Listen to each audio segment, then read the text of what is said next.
Welcome, everybody, to this episode of Small Business Small Talk, a show, a podcast, a video where we educate you a little bit on business trends and insights and technology stuff.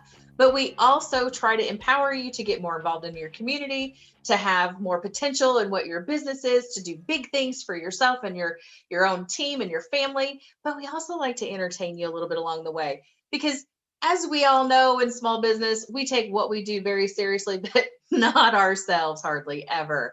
And I am your host, who's a great example of that, Christy Smallwood. I am the Chief Strategic Guide for Eagle Eye Strategies based here in Louisville, Kentucky, a strategy first business where I also provide services to help you get your strategy executed. So I am the host of this podcast, the Small Business Small Talk, and I want to give a quick shout out to our sponsor partner, the Chamber of St. Matthews. If you're not involved in your local chamber, you are seriously missing out, because even with this particular podcast in 2020, I have been pulling my guests from the chamber membership, and this is another one that's no exception. Although Joe, we had to talk you into getting into the chamber finally. So just getting involved and getting out there, because Joe just is so busy. He has been so busy, and now he likes to, provide the positivity in the area too. And Joe and I have known each other pre-chamber, so that's helped a lot. And it finally got him also as a guest. He said yes to a podcast, y'all. He said yes. So this has been exciting. And for those who can see his screen, it's Joe Hulsey with Joe Hulsey Photography. How long have you been doing photography now? Thank you, Christy, for having me. I've been doing it for 13 years. And if you want to keep it light and not take ourselves too seriously, you invited the right person. So that's what I thought. So for those of you who missed green room moments, and I've been telling people a little bit about green room moments, that's pre-hit record time, right? And so you have on your screen also right above your head this ball cap. And I'm like, I know you get teased about that a lot. So that's who I am. That is who you are. So you've been doing photography for 13 years. Tell us what it's like to do that, and what it is that you focus on and why you like to do photography. Great question, Christy. Photography was always a hobby. Really, I didn't start out my career doing this, but I guess one of the things that I love about it is I'm sort of a sentimental, nostalgic person. I always love to sit around and pass prints around the table during the holidays and reminisce about old times. So I think part of what I like about it is I'm able to give other people that ability to sit and look at some moment in time or moment in history that they captured. As far as what I focus on right now, my main focus right now actually is helping other business owners. And so I focus on business branding, business marketing, headshots, and, that's sort of my number one focus right now. So you mentioned having those memories to share. My great grandma always kept a basket of latest pictures that she's gotten from the family sent to her. And so, yeah, that would be the first thing that we did. Anytime we go to great grandma, she's pulling out the basket. And it's that moment in time with whatever family member that she's got that story to tell with it. Yeah, now, absolutely. So whenever you say you're focusing on business, it's not all that much different to tell the business story. Like, it's important to tell the business story just as much as it is to capture a personal life story, right? Absolutely. Yeah. The great thing about working with business owners is, they've got a story to tell. Most business owners didn't get into the business that they're in just by happenstance, although that does happen occasionally. But there's usually a story leading up to, sort of how they got to where they are. There's a story behind my business. I'm sure there's one behind yours. But one of the things I always tell people is, people will often call me up, "Hey, Joe, I need to get my headshot updated." It's a very common call for me to get. And that's great. We all need to get our headshot updated. But what I like to do is I like to sit down and start talking to them. Hey, what do you do? What are you selling? What are your goals? Where are you trying to get? Do you have a staff? Is it just you? Where do you see yourself in 5 years? And I'm not asking those questions just for the sake of asking them, but once they're done answering those questions and we're done with our conversation, what I'm often able to explain to people is that no, you don't just need your headshot updated. What you need is a branding. You need to tell your story. Mm-hmm. And the best way to tell your story is through images. And instead of sending them away with a quote unquote headshot, which most people think of a headshot as, hey, I'm going to stand here in front of this backdrop and you're going to get one good shot and I'm going to use that on all my business cards. Right. Right. So, and don't get me wrong, I'll do that if that's what people need. But when I get done talking to them, I'm usually able to help explain to them that, no, you need a branding session. We need to tell your story. That could be taking pictures of your product you sell. If there's some way to take a picture of your service, it could be taking a picture of your staff. It could be you sitting on the corner of your desk. It could be you behind the microphone. It could be you on a conference, in a conference room talking to your team members. It could be a real estate agent getting a picture made in front of the last house that they sold. The options are endless. But when that's over, you don't just walk away with an updated headshot. You walk away with a comprehensive marketing package. So for the next 6 months, a year, whatever, every single time you go to put your story out there, you got a lot of things to choose from. Now, I know talking to some previous guests, I've had Aaron Bacon with Mo Duet, who handles website creation, right? Right. And then Joe Hearn doing brand design. Great. Mixing those two things together. But what I hear from them is when we as business owners are putting our business out there, our business identity, that brand, we need to be authentic about it. So even Aaron is like, don't just use stock photography. I need you people. I need your people out front. Yeah. So give me some examples of good ways that, people like me, especially business to business people, right, can express our story and not look like stock photography. Yeah, absolutely. I think the first thing to do, Christy, is a business owner has to open up a little bit to the photographer and tell them a little bit about how did you get into this business? What motivates you every day? And then the other thing is to sort of tell the process of how you go about your business. So I'll give you a good example. I had a client. She is a professional photo organizer. Okay. Now, until I met her, I did not even know that existed. Okay. And I'll even give her a little shout out, Amy Brooks Hoffman with Fleur de Lis Photo Solutions. I didn't know that existed. And basically what she does, we've all got thousands and thousands of images on our computer and our phone, and we all say the same thing. One day I'm going to organize those. One day I'm not going to be busy and I'm going to make that a project. Yeah, that Look, day's Christy, not today. you and I both know that day's never coming. It's never coming. Okay. It's not. I'm a photographer and that day has never come for me. Right. Just when I think I'm starting to get my proverbial crap together, I add another 50. I'm like, what just happened? Exactly. The other thing is we all have boxes and boxes of prints in our house. And one day I'm going to get to it. We're not. So anyway, she came to me. She said, Joe, I need to get my headshot updated. I said, no, Amy, you don't. She's like, what do you mean? I'm like, you run a very intimate business. You are asking people to let you come and pick up their images and take them home with you or make scans of them. You're asking people to transfer their files from their computer and their phone so that you can organize their images. It's a very intimate business. You don't need a cold, boring headshot against a gray backdrop. You need something warm and inviting.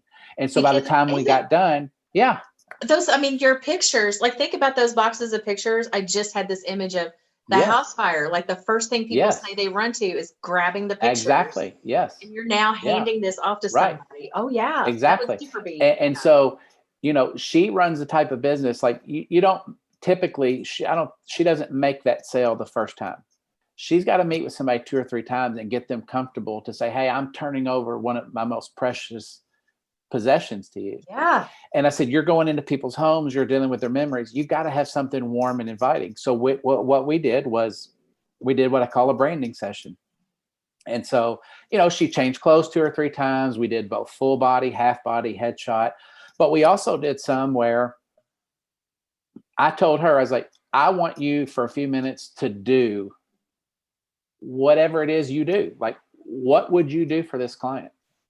So she immediately goes over to a bookshelf. She pulls off a family album and she starts looking through it.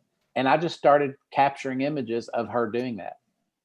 So as a business owner, it's important that you let me know, like, what is a typical appointment like? What is a typical job like? What would you do during the course of that? And then let me capture the images, because it helps tell your story. And whenever I tell people, hey, I know a professional photo organizer, of course, as you can imagine, the first question that I get is, well, what is that? And I have to explain to them what that is. And so that's part of what I do, is I try to help tell their story, through. We have an extra guest on the podcast, it sounds like. Sorry about that. Yeah. Oh no, welcome to 2020. Yeah, Anybody exactly. can show up anywhere. Yeah, exactly. So I love that example. And quite frankly, she's probably somebody I need to know, because I've just been having that conversation with myself about because I do a lot of client content too, images and all that kind of stuff. Yeah. And I run, like, my phrase is, I'm running full throttle. I need somebody to clean up after me. So think about me, Christy. I've been doing this 13 years. I have an 8-year-old and a 6-year-old. How many images do you think I've got on my computer right now, and various hard drives? And everybody always assumes, oh, well, you're a photographer. You must have prints and albums all over the place. Well, I probably have more than the average person, but I guarantee I don't have even 1% of the ones I've taken. And me of all people, because I have access to album printing and all these different things. So me of all people, I have spent years saying, I'll get to that eventually. Let's face it, we're not going to ever get to it. It's not going to happen. We can say we're going to, but it's not going to happen. Filing is my least favorite thing to do in bookkeeping. Let's face it, I don't like to sit in the bookkeeping very much either. Okay, so you have not always focused on the business target story. Correct. So just to briefly tell you my story, when I got into this, I got into wedding photography, and I did it for the same reason that I think a lot of new photographers do. You can work a Monday through Friday job, and then you can go shoot a wedding on a Saturday. And comparatively speaking, for some types of photography, you don't have to maybe have quite as much equipment. You don't necessarily have to have backdrops and a ton of lights and all these different things. And so that's how I started out. And I'll be honest with you, I enjoyed it. I really did. It was very fulfilling. I enjoyed it. The money was nice. And I did that for a really long time.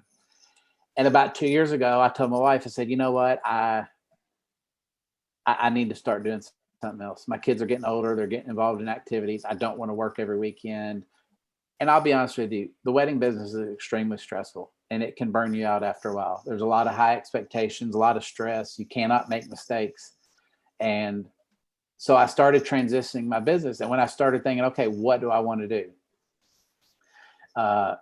And the one I ended up deciding on was the branding and the images. And I mainly did it because I enjoy helping small business owners like myself get their story out there. But also, too, it's just the world we live in. Let's face it. When somebody thinks about hiring you for something, they're going to check you out. They're going to go to LinkedIn. They're going to go to Facebook, Instagram, Twitter. They're going to check your blog. Do not use a selfie for LinkedIn. Do not use a selfie for LinkedIn. Absolutely not. Yeah. My joke I always like to tell people is your last derby selfie is not a good headshot. It's not a good headshot. It doesn't matter how much fun you had that day. Your last derby selfie is not a good headshot. Not a good headshot. So now, don't get me wrong. I still do some weddings on occasion if they come via referral. I do still do a lot of family portraits and senior portraits, but I ultimately decided my focus would be branding, just because it's something I'm passionate about and it helps people. And the fact that you can do a lot of it Monday through Friday doesn't hurt. It doesn't hurt. Well, I remember we sat down and we talked about what that transition could potentially look like for you. Right. Now I know, so you had already started in a transition mode prior to 2020. So Oh what are yes. some things that you've learned through transitioning from one focus to another? Still doing the, your process doesn't sound like it's changed all that much. I know that you would like tell me your story, tell me what you're wanting. Like you would really Yeah. do a discovery session with Yeah. Oh yeah. brides and their families, just Yeah. like you're doing this session with business owners. So Right. your approach to it sounds very similar, but what are some things you've learned in that transition? I think the first thing I learned is I got out of the wedding business just in time. Oh Um, man, I laugh and and I'm like, yeah, well, and unfortunately. in all seriousness, I do feel for a lot of my colleagues in that business. It's obviously been devastated by Yes, what's it's been what's awful. going on this year with COVID, and I do feel for them. But in all seriousness, honestly, what I think I've learned the most is that there really aren't a lot of differences in a business client and a bride. They both have a vision. They both have something that they're passionate about. They've got this vision that they want to see through. Now, obviously, with a bride, she's focusing sort of on this one day, where a business owner is sort of focusing on a long-term plan. But nonetheless, they've got a vision. Sometimes they don't have it completely filled out, but in their head, they have an overall idea of what they want. And I'm able to sort of step in and say, okay, what about this? Have you thought about this? And so, sometimes it's good to get an outsider's opinion, and it's good to get somebody's experience. I'd have brides come to me. It's like, I don't know, Joe, I've never done this before. I don't, I don't know. You tell me how it's supposed to look. And surprisingly, I get that a lot of times with business owners. You know, when I started this transition, I thought, oh, business owners are going to be very, you know, stubborn, and they're already going to say, well, this is the way I've always done it. It actually hasn't been that way at all. Most business owners look at me and they're like, I don't I don't even know, know. Joe, you're the professional. Whatever you tell me to do, whatever you tell me to wear, wherever you tell me to go, like whatever, just, what do I need? And I thought I was going to have to spend a lot of time trying to convince them that, okay, you don't need this, you don't need that. Honestly, most of them are like, okay, that's fine. If that's what you tell me I need, then I trust you. Well, in Now, all honesty, yeah, this is a new, I say new, but it's pushing everybody into this approach. Like back in the day, businesses who did this had big budgets, big ad agencies who would just come in and do all that stuff for them. They really didn't even think it through. It was just right, part of the overall campaign, if you will, because I right, remember campaigns yeah, for that. But now everything, like now it's trickled down to even small businesses need to do this oh yeah, to cut through the clutter of the advertising communication that's out there, social media, your websites, your this and that and the other. Like not just the channel in which we're communicating, but what and how we're presenting it needs to resonate quickly to get that emotional attachment with people as fast as possible. And so it doesn't surprise me a bit because we don't really know what we're doing with that. We don't right. have an idea. Like now for me, I would love to have that whole epic badassness going on with me, but it needs to be like from here up. That's why I like virtual stuff. Those full body shots don't look near as amazing as that Hey, one or my one called. camera zooms in and out, so we can do it however you want to do it. Definitely need the wide lens over here. But I mean, so it's really cool because I'm even thinking about ideas for my own business. Like, how would I function? Like, how would a lifestyle shot look like for my own business here, without the virtual background, without pretending stuff? It is an interesting concept. So, what are you finding are some big challenges that you have to overcome, or what is the big challenge that you've had to overcome so far? Well, Christy, I mean, I think, my biggest challenge since day one in this business, and I don't know that it will ever change, is the reality is that the majority of people out there do not enjoy having their photos taken. you know, I, And, I've talked I about don't this. care if it's a mom who's getting her picture taken with her kids. I don't care if it's a bride who's a little bit self-conscious about her body.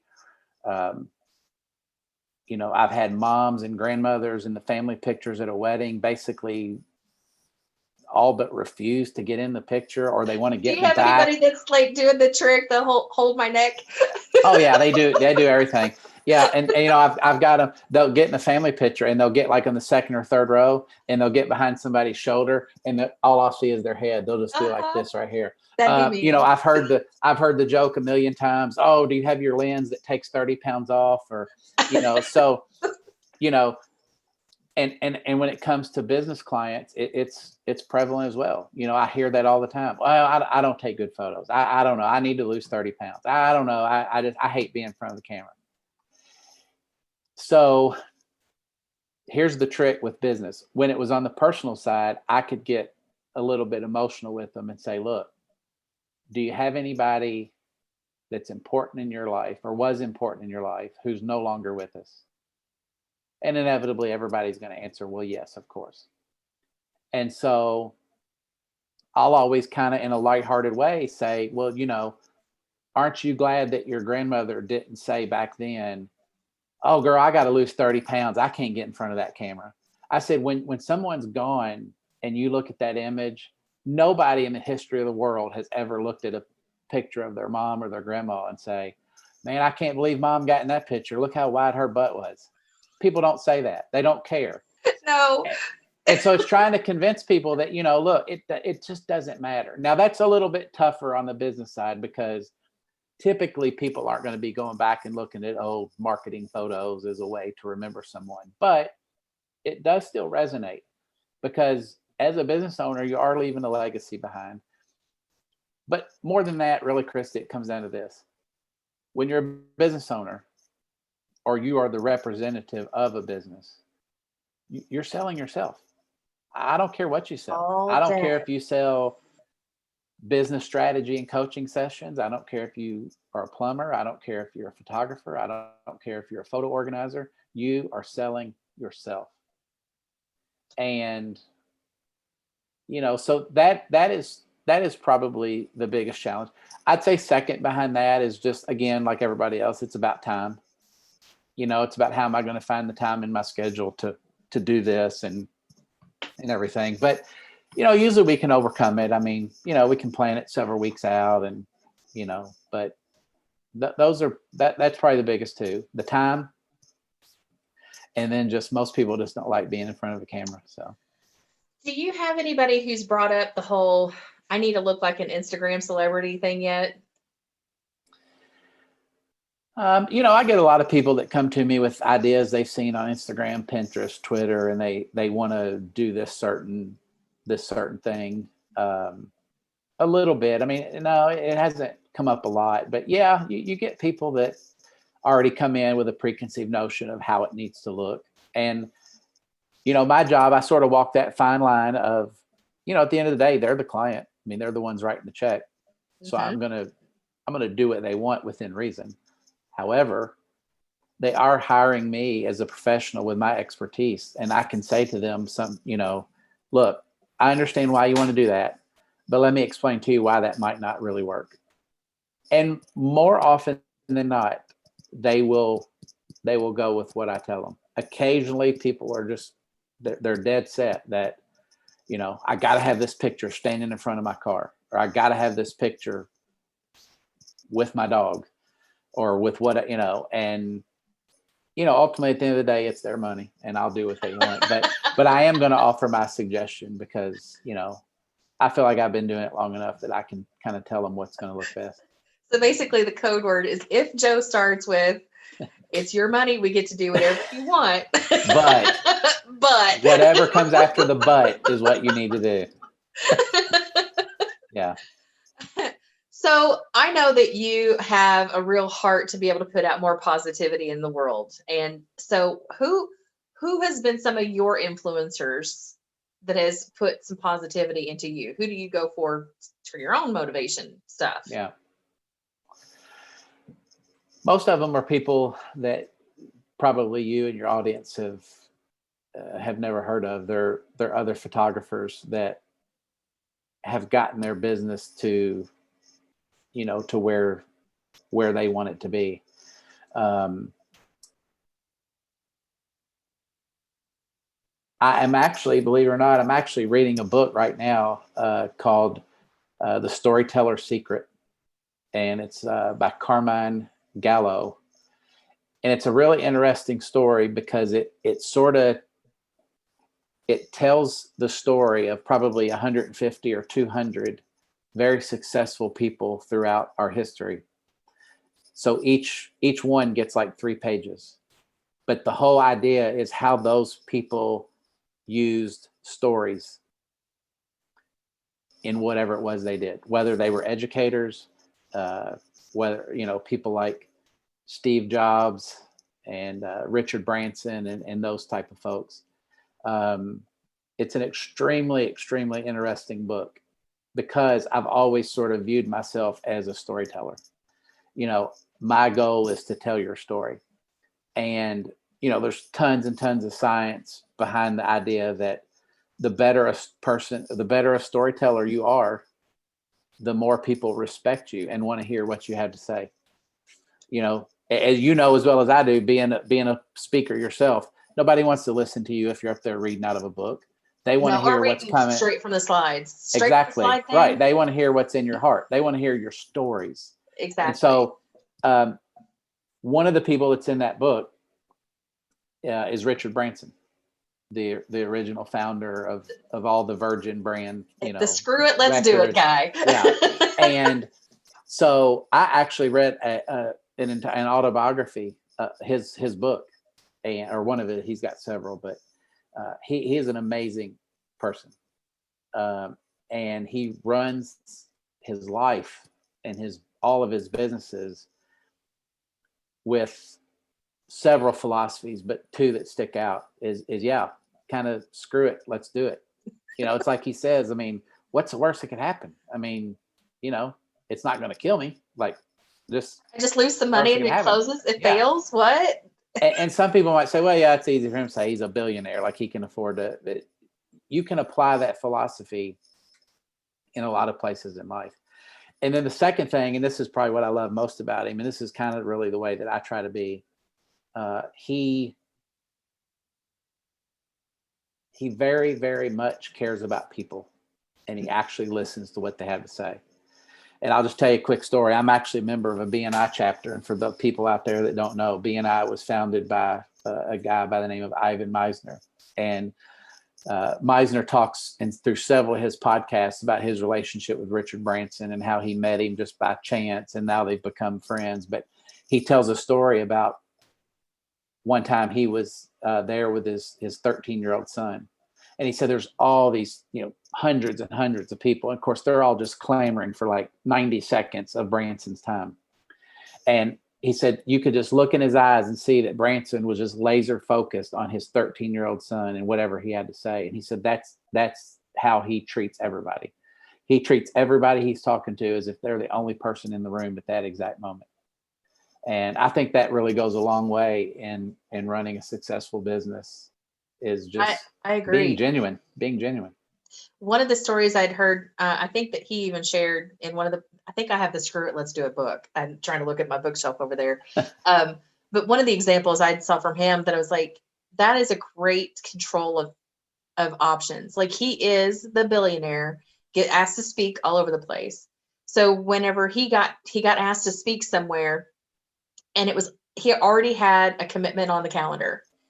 And the person who wanted that space, the exact same space, was like, I'll pay him more. And his assistant's like, you don't get that space. He's already committed. It doesn't matter what your money, it doesn't matter your price point. Right. He's committed to this thing. He's not going to move it. And I'm like, that to me is integrity in business, because if somebody's already done it, you can't come in at a higher bidder. It doesn't matter about the money part. Right. It matters about the purpose behind what you're doing. Is like, oh, yay. I just got to stick with it. Don't give up. Right. And don't give in. Yeah. So I love that influencer. I love that. So what is a big piece of advice you've received over time that you've been able to apply on a regular basis to your life or business, whatever? It's actually really advice that came to me long before I ever started my own business. It was just advice on sort of how to handle life in general. And I know before I say this, it's going to sound extremely cliche, but it is something that I really do. And that is sort of just the good old fashioned golden rule. Every day before I drop my kids off at school, well, back when we actually got to take them to school and we weren't doing it at home. You're dropping them off in the kitchen right now. I make them tell me every day before they get out of the van, what's the golden rule. And I've really honestly tried to apply that to my business. I'll be honest with you, Christy, I actually just got a job last week, a pretty good sized job. And the lady was very honest with me. And she said, Joe, I'm going to be honest with you. She said, I researched several photographers, knocked several off the list for different reasons. She said, it came down to you and the other guy. She said, your all's work is both very similar. Your prices are very similar. She said, ultimately, one of the big reasons you got it is because you responded to my emails and my text messages in a timely fashion. And that's happened a lot throughout my career. I've had brides before tell me, like, I emailed 6 photographers and, you were the only one that responded in a timely fashion. And so, but part of the reason that I do that, Christy, one, I'm smart. I know it's good for business. But 2, that's like my biggest pet peeve in life.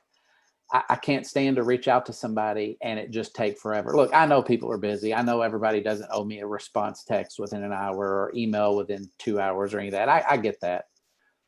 But when you're literally basically telling somebody, here's my money, I'm ready to give it to you, I just need you to call me and let's work it out, and they can't even respond to email or a text or a phone call, it drives me crazy. So because of that, I always ask myself, how would I want someone to treat me in this spot? And so, again, I know that's very cliche, but that honestly has really worked well for me over the years. I just try to treat people the way I would want to be treated. And, it's been a trickle down effect. I mean, a lot of my business comes from past clients who go to their friends and family and say, this is the guy you need to call.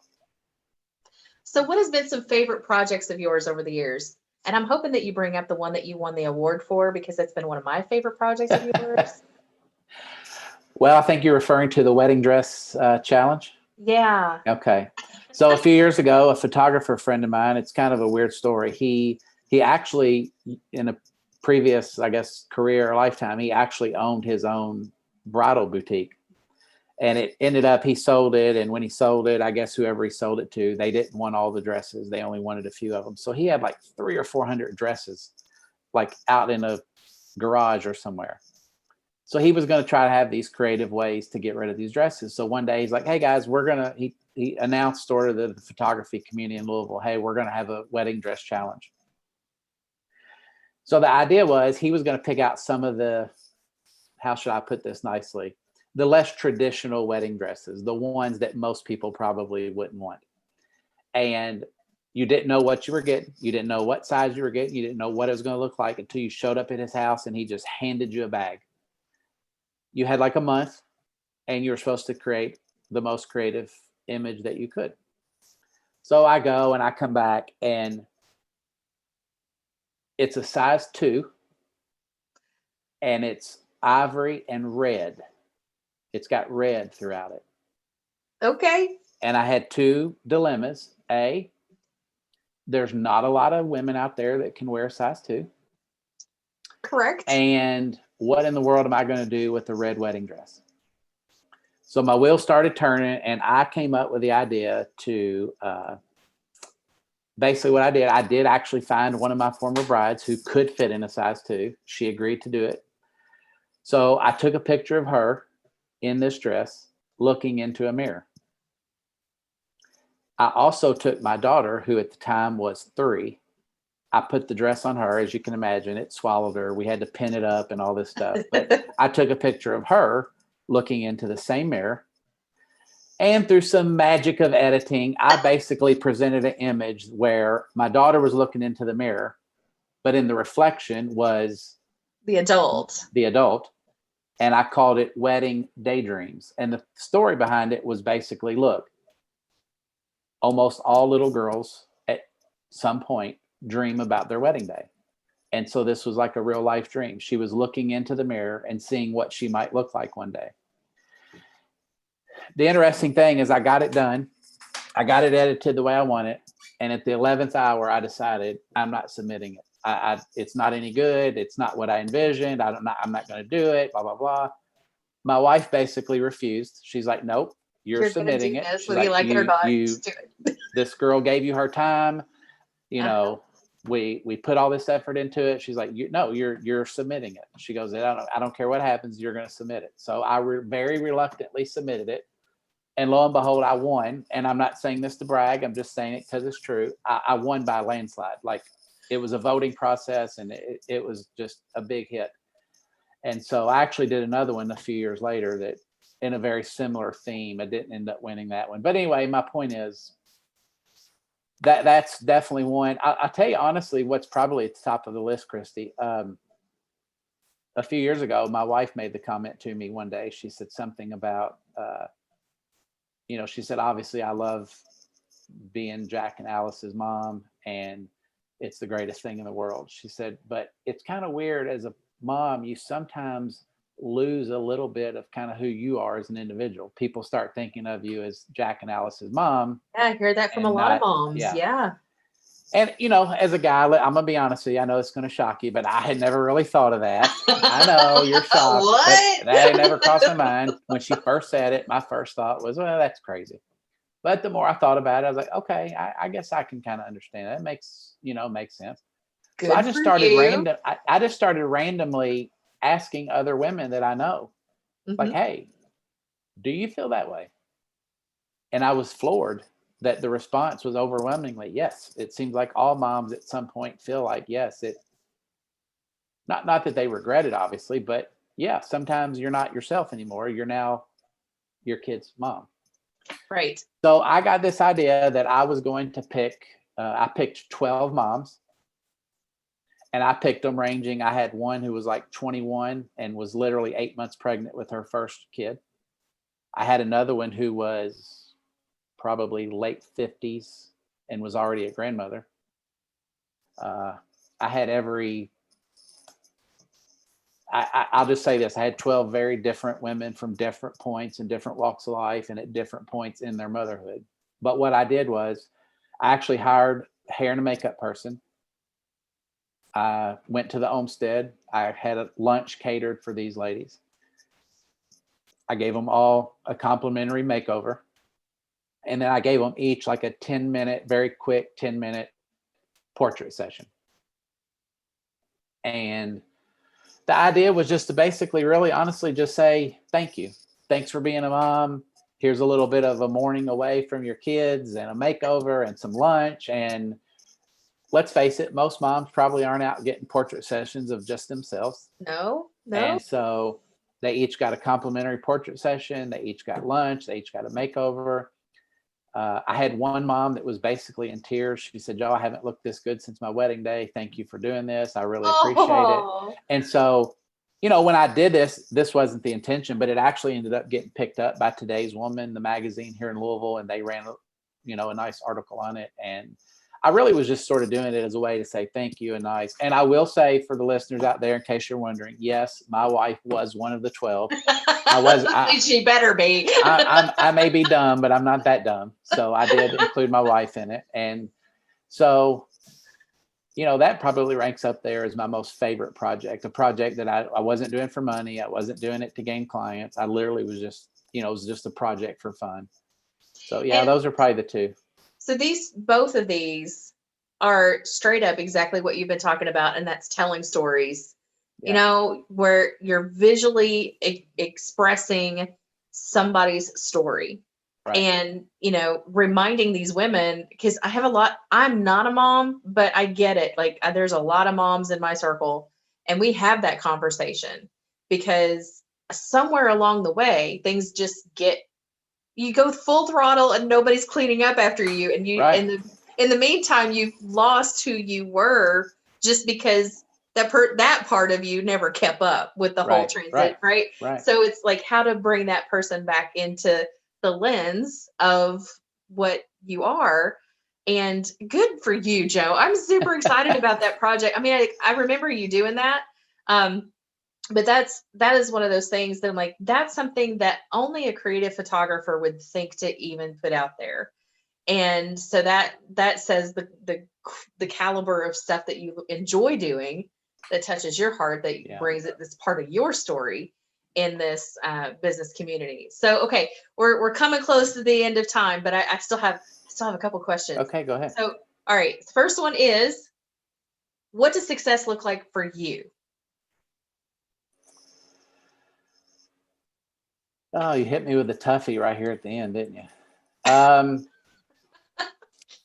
I guess success really has a couple of different angles. I mean, from a financial standpoint, you want to be able to support your family and have some fun. My wife and I like to travel, so uh, that's, I guess, part of it.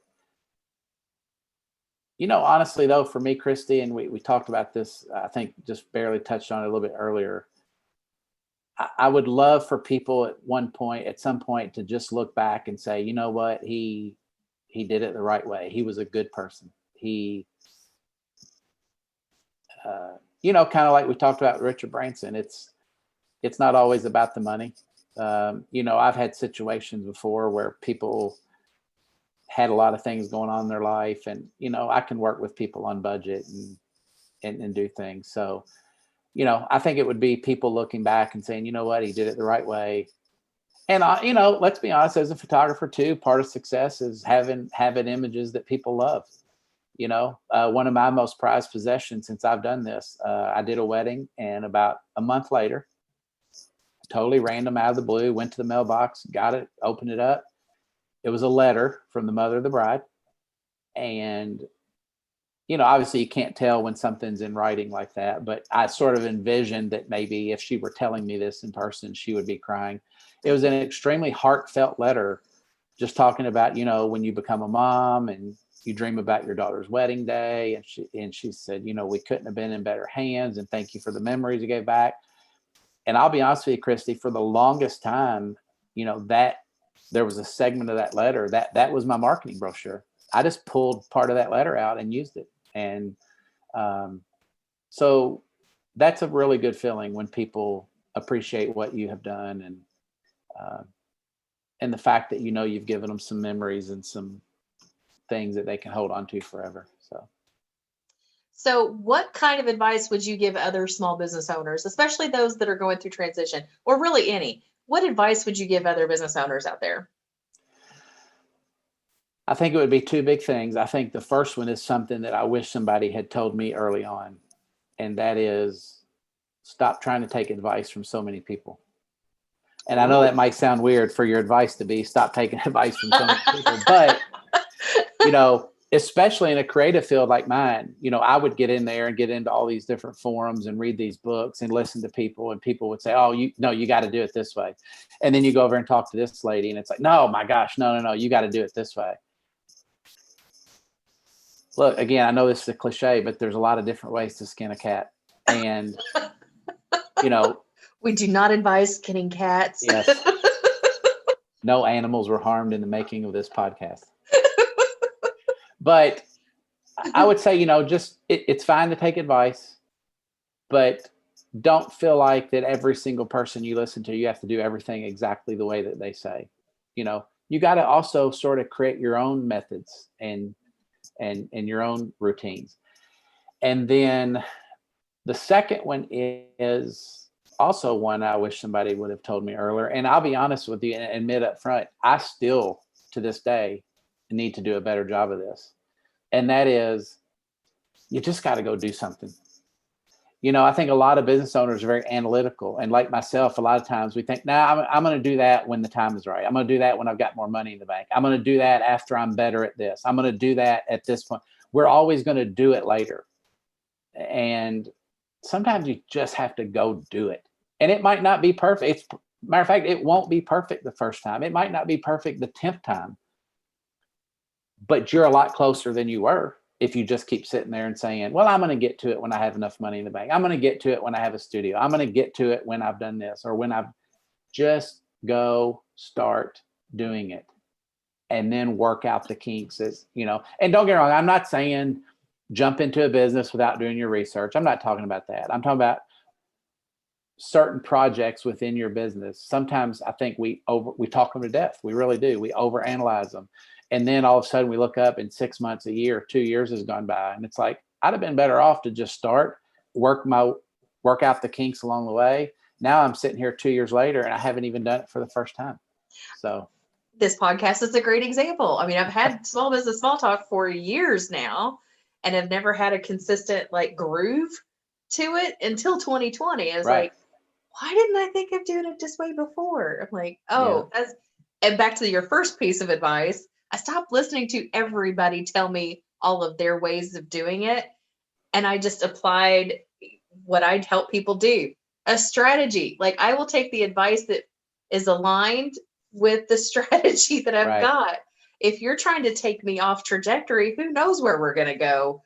So, yeah. And here's the thing, Christy, it's not, a lot of times it's not really that they're giving you bad advice. They may be giving you very good advice, but it's when you got these 8 people and these 8 people, and now you got 16 people, they might all have some good advice, but it doesn't mean they're all aligned together. So you got to pick or choose at some point. And again, it all sort of plays into then the second part that I said, and that is you can't talk everything to death. You can't overanalyze it. Sometimes you just got to get up off your behind and just go do it. That's right. That's right. Screw it. Let's do it. Just go do it and work out the kinks as you go along. Awesome. Well, Joe, okay, we're coming to the end. Any last parting comments, thoughts for our listeners, viewers? I guess the last thing I would say is just, follow your dreams. Don't let anybody tell you that you can't do it, because you can do it. Oh, I love that. Thank you. Yeah. Thanks for having me. I appreciate it. So for all of you listening today to this episode of Small Business Small Talk, I thank you for your time and being with us. And Joe, very much look at that. So for those of you who can't see in the background. Go Steelers. There you go. Shameless plug. I didn't want to say that in the beginning because anybody who doesn't like them would quit listening. So I waited till the end. Right. Good job. Way to think that through. So with that, I thank you again, Joe, for your time today. You've been an excellent guest, and I appreciate it. I love the idea of storytelling. I'm going to remind everybody, apply that. If you have more questions, reach out to Joe. Joe, what's the best way people can get in touch with you? Email is joe@joehulsey.com, and that's spelled Hulsey. And my website is www.joehulsey.com. And I'll get that information from you to include in the description of this episode of Small Business Small Talk.